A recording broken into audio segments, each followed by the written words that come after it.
Dear students, good evening and welcome back.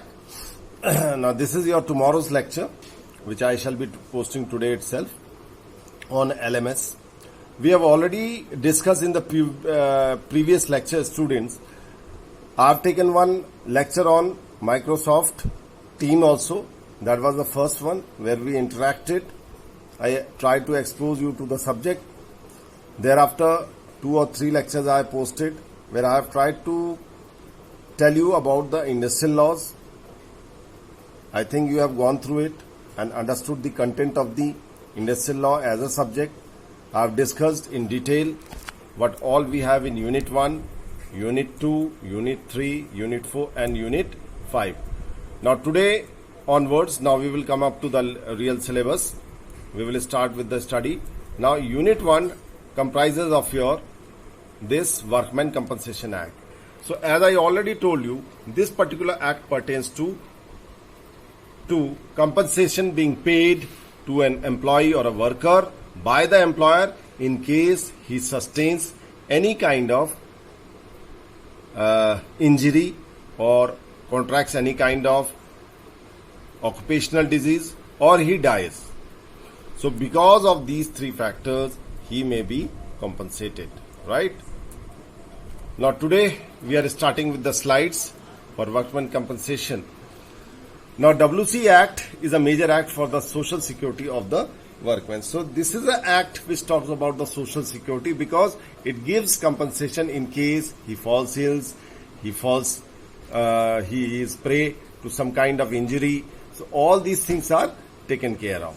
Now prior to the passing of this act, यानी कि 1923 से पहले there were various differences. Now you have to imagine this thing. 1923 से पहले किनका जमाना था? अंग्रेजों का जमाना था. We were there. They were our masters.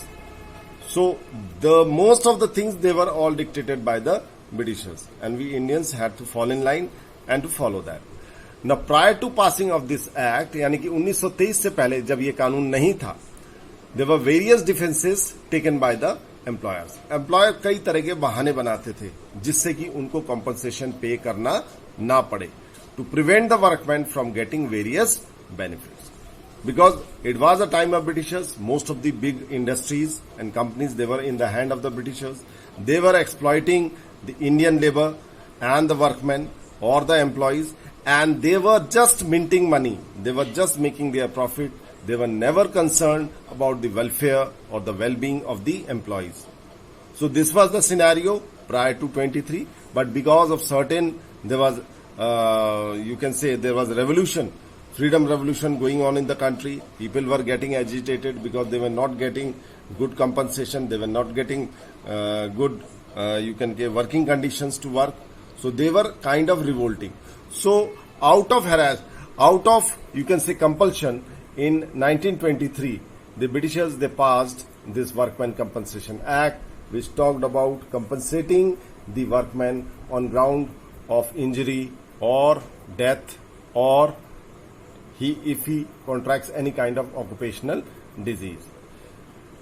But these are certain defenses which were put forward by the employers, जिससे कि उनको अगर वर्कमैन को कोई डेथ होती है या उसका इंजरी होता है या उसको डिजीज होती है, उसको किसी भी प्रकार का मुआवजा यानी कि किसी भी तरह का कंपनसेशन देने की जरूरत ना होती. Now the first doctrine says doctrine of assumed risk, which means that where there is a consent there is a assumed injury. There is an assumed injury. Now by this what do we mean? Consent का मतलब होता है students that since the workman himself has given his consent, उसने अपनी स्वीकृति दी है कि मैं आपके यहां काम करना चाहता हूं. तो अगर वो ये कहता है कि मैं काम करना चाहता हूं, तो नेचुरल है कि उसे पता है कि इस काम को करने में रिस्क है, और चूंकि रिस्क है और उस रिस्क के कारण उसे इंजरी होती है, तो नेचुरली एम्प्लॉयर की तरफ से यह जवाब आता है कि भाई चूंकि तुम्हें पता था कि इस काम को करने में रिस्क है, तुम हमारे पास काम करने आए थे, तो हमसे मुआवजा मांगने की जरूरत नहीं है. So this was one of the doctrines which were put forward by the employers, so that they were prevented from making any. They restricted themselves from paying any kind of compensation to the worker. So what they assumed कि भाई whatever work they are, if you are doing some work for us, so this was the mentality of the employer, that you are since working, you came to us for work and you already know that there are risks associated with this particular work or job that you are carrying out. So if you at all get injured, so why are you asking for compensation from us? So this was the first doctrine which talks about not paying compensation and giving defenses so that they may not pay compensation to the injured worker. Now coming to the second doctrine of common employment. Now this says that an employer is not liable for payment of compensation because, number A, he is working with several persons for a common purpose. It simply says that you are not working alone. You are working with so many other 5, 6, 10, 15 other people in a group. Right?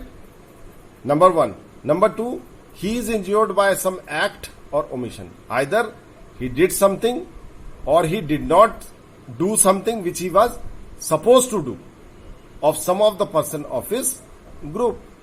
So on these two accounts, they were denied getting compensated for any kind of injury which they sustained.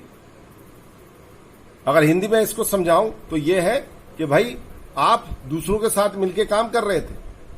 अब चूंकि दूसरों के साथ मिलके काम कर रहे थे तो नेचुरली उन्हीं की गलती या आपकी खुद की गलती के कारण आपको चोट लगी, तो भाई मुआवजा हमसे कंपनसेशन क्यों मांग रहे हो? आपकी गलती आप भुगतो. So this kind of defenses, in order to deny paying compensation to the worker, were put forward by the employers. Right? There were several persons for a common purpose. Everybody is working for a common purpose.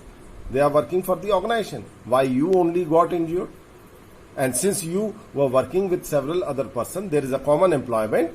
So naturally, there may be some mistake committed by you or something which you were supposed to do, you were not doing, and that's why you got injured by your own folly or because of some other persons who is working with you, their fault.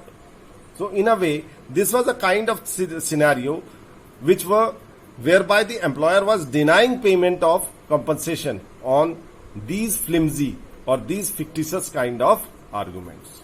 I think this is clear to everybody. We will move further in the next lecture.